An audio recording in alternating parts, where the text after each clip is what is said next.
Number 1. Pilots eject when the aircraft becomes uncontrollable due to severe damage, like a shredded wing or total hydraulic failure. Number 2. Combat situations, such as a missile strike igniting a fire on board, often force an immediate ejection. Number 3. Catastrophic mechanical issues like dual engine failure on a jet leave pilots with no option but to punch out. Number 4.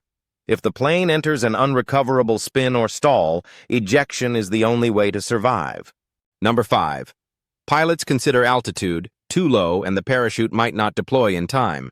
Modern seats work at 0-0, ground level 0 speed, but it's still a gamble. Number 6.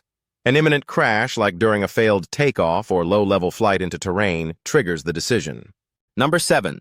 Loss of critical systems, e.g., flight controls or navigation, with no chance of an emergency landing pushes pilots to eject. Number 8. In training, pilots are taught to assess quickly, but in practice, it's often an instinct honed by experience. Number 9. Delaying too long risks death. Ejecting too early can cause injuries like spinal compression from the seat's force. Number 10. The final call balances survival odds, staying in a doomed cockpit versus the risks of blasting out at very Gs. The process isn't casual.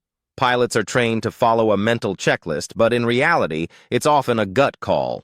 For instance, in the F-16, they'd pull the ejection handle between their legs or above their head, triggering a rocket-propelled seat that blasts them out at 12 to 20 Gs. Timing's critical.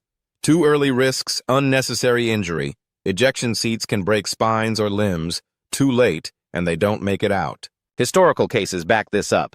During the Vietnam War, pilots like Captain Roger Loesch ejected from an F-4 Phantom after a SAM hit shredded his controls, 0 chance to recover.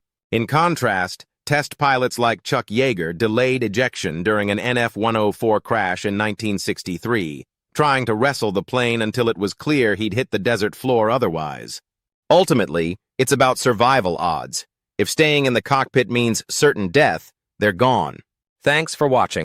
Please subscribe.